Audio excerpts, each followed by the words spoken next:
नमस्कार, KP news 24x7 में आपका स्वागत है। मैं हूं मानसी रंगदल। आइए देखते हैं इस वक्त के मुख्य समाचार। बिदर जिला कार्यवाहक मंत्री प्रभु चौहान ने बिदर शहर में ब्रिम्स अस्पताल और 100 बिस्तरों वाले मैटरनिटी हॉस्पिटल का किया दौरा। तीसरी लहर के आने से पहले वार्ड की तैयारियों की समीक्षा। कर्नाटक में भाजपा के पूर्व विधायक दोड्डप्पा गौड़ा पाटिल के खिलाफ हत्या का मामला किया गया है दर्ज। कोरोना महामारी और लॉकडाउन ने किया लोगों का बुरा हाल। लॉकडाउन में गई नौकरी तो महाराष्ट्र में आईटी इंजीनियर और डबल ग्रेजुएट लोग करने लगे हैं नालों की सफाई। राहुल गांधी ने मोदी सरकार पर कसा तंज, पूछा झूठे और खोखले नारों का सीक्रेट मंत्रालय कौन सा है। बात 20 दिन में बनकर तैयार हुआ ओवरब्रिज, गुजरात के वलसड में बनाया रिकॉर्ड। फ्रांस में हिजाब पहनने को लेकर मचा बवाल। राष्ट्रपति इमैनुअल मैक्रों ने चुनाव में महिला उम्मीदवार से किया किनारा।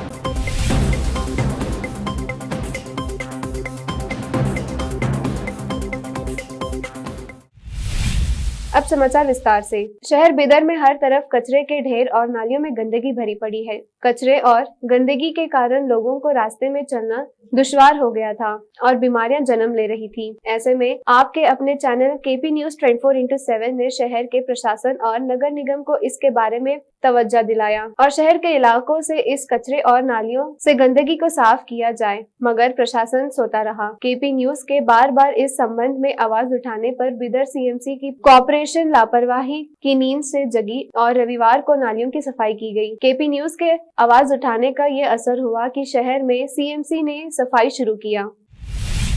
पूर्व पर्यटन राज्य मंत्री एवं बिदर जिला कार्यवाहक मंत्री प्रभु चौहान ने बिदर के ब्रिम्स अस्पताल का दौरा किया और ब्रिम्स अस्पताल में बनाए जा रहे मेडिकल कॉलेज लाइब्रेरी के जारी कामों की जानकारी ली और कोविड स्पेशल वार्ड का भी जायजा लिया और इन कामों की जानकारी हासिल की। साथ ही प्रभु चौहान ने बिदर शहर में 100 बिस्तरों वाले मैटरनिटी हॉस्पिटल का दौरा किया। मंत्री प्रभु चौहान ने 100 बिस्तरों वाले मातृ एवं शिशु अस्पताल के प्रशासन डॉक्टर मोहम्मद सोहेल से तीसरी लहर से पहले बिस्तर और ऑक्सीजन की व्यवस्था के बारे में बात की। तीसरी लहर के आने से पहले वार्ड की तैयारियों की समीक्षा की। मंत्री प्रभु चौहान ने अस्पताल में की जा रही तैयारियों की जानकारी लेते हुए चिकित्सकों से कहा कि स्वास्थ्य विभाग से जुड़े सभी मित्र वर्तमान स्थिति में अपनी उत्कृष्ट सेवाएं दे रहे हैं। इस मौके पर उन्होंने अस्पताल के अधिकारियों को जल्द से जल्द अपना काम पूरा करने को कहा। इस मौके पर अस्पताल के अधिकारियों के अलावा डॉक्टर्स भी मौजूद थे।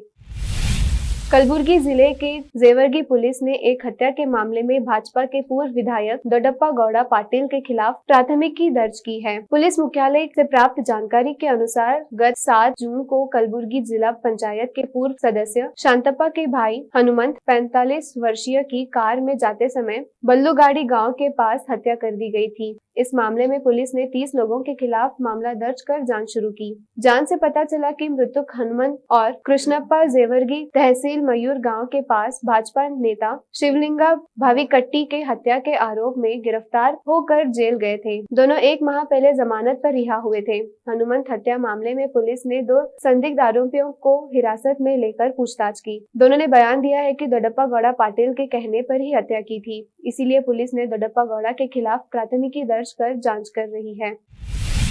हैदराबाद के सैफाबाद इलाके में निजाम क्लब में आग लग गई। घटना रविवार सुबह हुई, हालांकि किसी की हताहत होने की खबर नहीं है। दमकल अधिकारियों के मुताबिक निजाम क्लब की दूसरी मंजिल पर स्थित पेंट हाउस और प्रशासनिक कार्यालयों में सुबह 5:30 बजे आग लग गई। घटना के तुरंत बाद अलग अलग फायर स्टेशन से दमकल की 3 गाड़ियां पहुंची और करीब 1 घंटे की मशक्कत के बाद आग पर काबू पाया जा सका। वेंकट नारायण एसएफओ सचिवालय फायर स्टेशन ने कहा कि घटना में कार्यालय में रखे कंप्यूटर, फर्नीचर और अन्य सामान जलकर राख हो गए। आशंका है कि आग शॉर्ट सर्किट से लगी। किसी की हताहत होने की खबर नहीं है।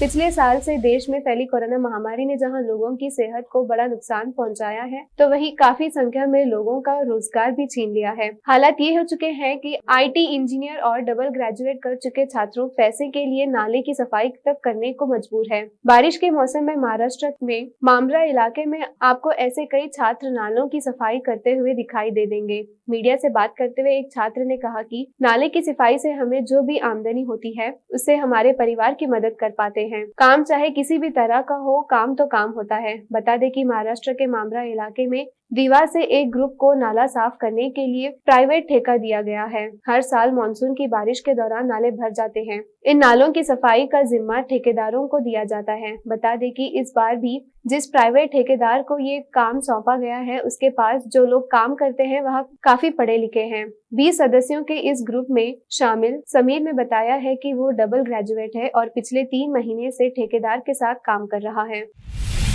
कांग्रेस के पूर्व अध्यक्ष राहुल गांधी इन दिनों लगभग हर रोज बीजेपी और नरेंद्र मोदी की सरकार पर निशाना साध रहे हैं। बेरोजगारी से लेकर कोरोना वायरस, लगभग हर मुद्दे पर वो सरकार को घेरने की कोशिश करते हैं। रविवार को उन्होंने ट्विटर पर पूछा कि भारत सरकार का झूठा और खोखले नारों का सीक्रेट मंत्रालय कौन सा है। हालांकि राहुल ने अपनी बातों में साफ साफ ये नहीं बताया कि वो किस मंत्रालय की ओर इशारा कर रहे हैं, लेकिन ऐसा लग रहा है कि वे स्वास्थ्य मंत्रालय का जिक्र कर रहे हैं। दरअसल पिछले कुछ दिनों से कोरोना से हो रही मौतों की संख्या को लेकर केंद्र सरकार की तरफ से लगातार अपडेट आ रहे हैं। कहा जा रहा है कि कोरोना की दूसरी लहर के दौरान कई राज्यों ने हर रोज मौत की पूरी सही संख्या की जानकारी नहीं दी थी, जबकि मौत की संख्या कुछ और थी। एक मैगजीन ने भी दावा किया है कि मौतों की संख्या 5 से 7 गुना अधिक हो सकती है।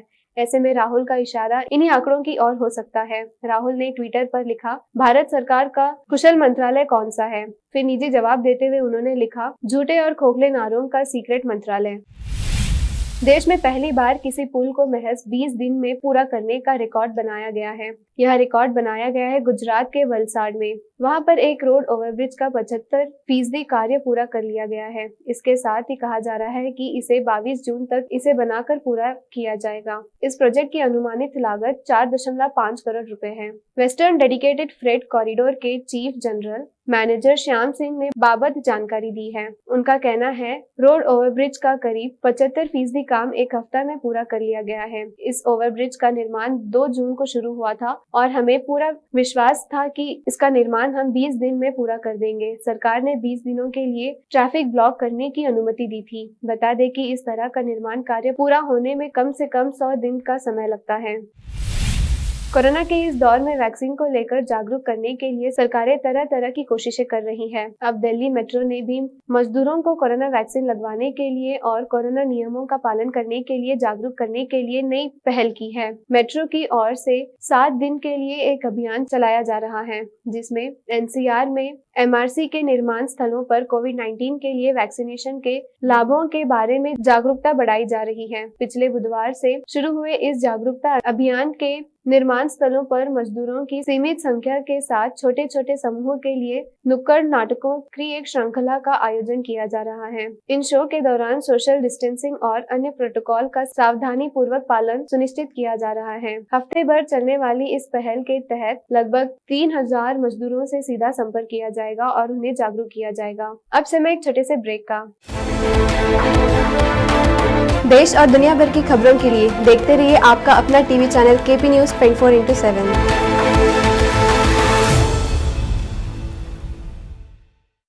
केपी चैनल के निर्देशक और नूर शिक्षण संस्थान के अध्यक्ष मोहम्मद अयाज खान ने एक बार फिर आगे आकर जरूरतमंदों की तरफ मदद का हाथ बढ़ाया। राज्य में अप्रैल माह से लॉकडाउन की स्थिति बनते हुए अब जब संपूर्ण लॉकडाउन किया गया है, ऐसे में रोज काम करने वालों का रोजगार छिन जाने या अन्य कामकाज बंद रहने से परेशान चल रहे लोगों को अयाज खान ने अपनी ओर से मुफ्त राशन किट वितरण किया। अयाज खान मुसीबत के समय लोगों की मदद के लिए आगे आए हैं। वह हमेशा लोगों के कठिन समय में उनकी किसी न किसी प्रकार से बिना किसी भेदभाव से मदद करते आए हैं। बीदर में लॉकडाउन के शुरू होते ही उन्होंने लोगों को संकट का सामना न करना पड़े, इसलिए राशन किट वितरण किया। शहर में विभिन्न क्षेत्रों में राशन किट वितरण कर रहे हैं। इसके अलावा खान साहब के कॉलेज तक पहुंचे जरूरतमंद लोगों को भी किट दिया जा रहा है। अयाज खान का कहना है कि लॉकडाउन के कारण लोगों में परेशानी और डर है। ऐसे में लोगों का कामकाज बंद रहने से कठिनाई का सामना कर रहे लोगों को परेशानी न हो, इसलिए सभी धर्मों के लोगों को यह राशन किट बांटे जा रहे हैं।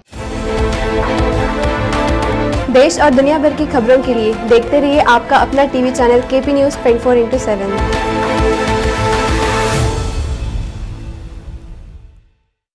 ब्रेक के बाद आप सभी का स्वागत है। देखते हैं आगे के समाचार।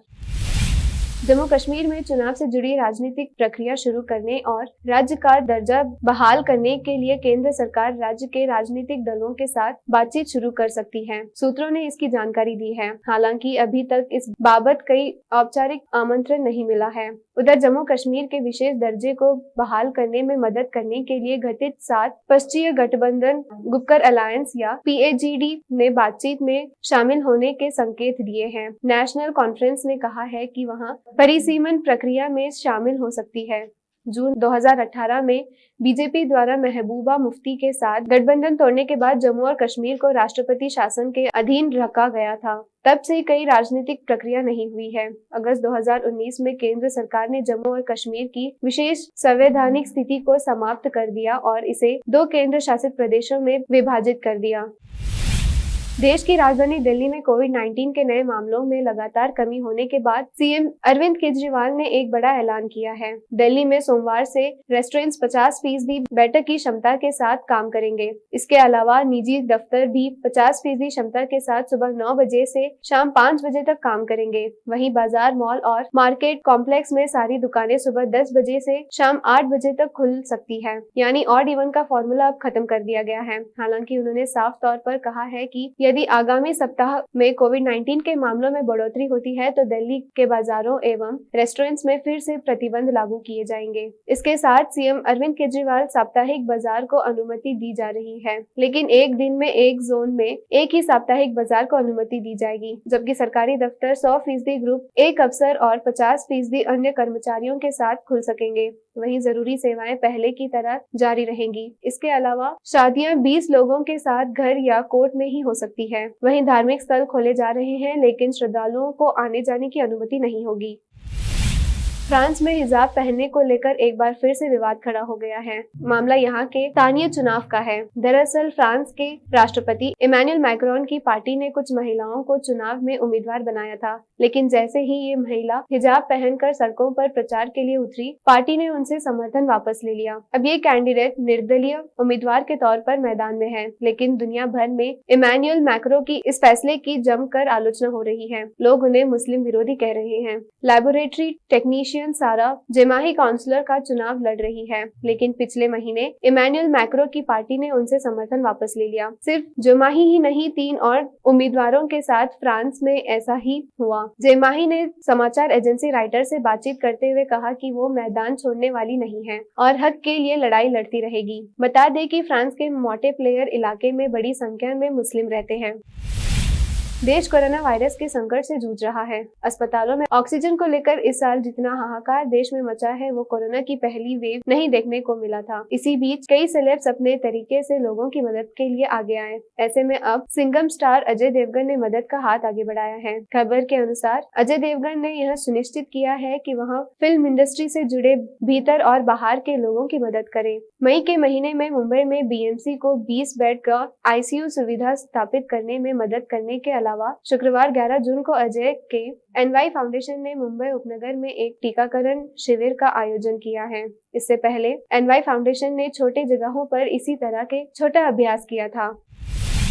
सुपरस्टार शाहरुख खान का बॉलीवुड में शानदार सफर जारी है। अब तक इंडस्ट्री में उनके करियर और दुनिया भर में उनके दीवाने फैंस को देखते हुए वे निसंदेह बॉलीवुड के बादशाह हैं। इसी बीच शाहरुख खान के यंग एज की एक थ्रोबैक फोटो सोशल मीडिया पर खूब वायरल हो रही है। यहाँ आइकॉनिक तस्वीर पुराने दिनों की है, जब वे थिएटर और प्ले में दिलचस्पी रखते थे। एक ट्विटर यूजर ने शाहरुख खान की यह अनदेखी तस्वीर शेयर कर सनसनी फैला दी। जाहिर सी बात है कि SRK के फैंस इस तस्वीर को देखने के बाद फूले नहीं समाये होंगे। इस ब्लैक एंड व्हाइट फोटो में दुबले पतले शाहरुख खान और संजय रॉय किसी रेलवे स्टेशन के प्लेटफॉर्म पर अपने साथियों संग नजर आ रहे हैं। सोशल मीडिया पर इस फोटो के आने के कुछ समय बाद संजय रॉय ने तस्वीर से जुड़ी पुरानी यादों को एक बार फिर ताजा किया। उन्होंने अपने ट्विटर हैंडल से इस तस्वीर को रीट्वीट किया है। बता दें, संजय रॉय अब एक इवेंट्स मैनेजमेंट कंपनी में मैनेजिंग डायरेक्टर हैं। आखिर में फिर एक बार देखते हैं मुख्य समाचार। बिदर जिला कार्यवाहक मंत्री प्रभु चौहान ने बिदर शहर में ब्रिम्स अस्पताल और 100 बिस्तरों वाले मैटरनिटी हॉस्पिटल का किया दौरा। तीसरी लहर के आने से पहले वार्ड की तैयारियों की समीक्षा। कर्नाटक में भाजपा के पूर्व विधायक दोड्डप्पा गौड़ा पाटिल के खिलाफ हत्या का मामला किया गया है दर्ज। कोरोना महामारी और लॉकडाउन ने किया लोगों का बुरा हाल। लॉकडाउन में गई नौकरी तो महाराष्ट्र में IT इंजीनियर और डबल ग्रेजुएट लोग करने लगे हैं नालों की सफाई। राहुल गांधी ने मोदी सरकार पर कसा तंज, पूछा झूठे और खोखले नारों का सीक्रेट मंत्रालय कौन सा है। बाद 20 दिन में बनकर तैयार हुआ ओवरब्रिज, गुजरात के वलसड में बनाया रिकॉर्ड। फ्रांस में हिजाब पहनने को लेकर मचा बवाल। राष्ट्रपति इमैनुअल मैक्रों ने चुनाव में महिला उम्मीदवार से किया किनारा।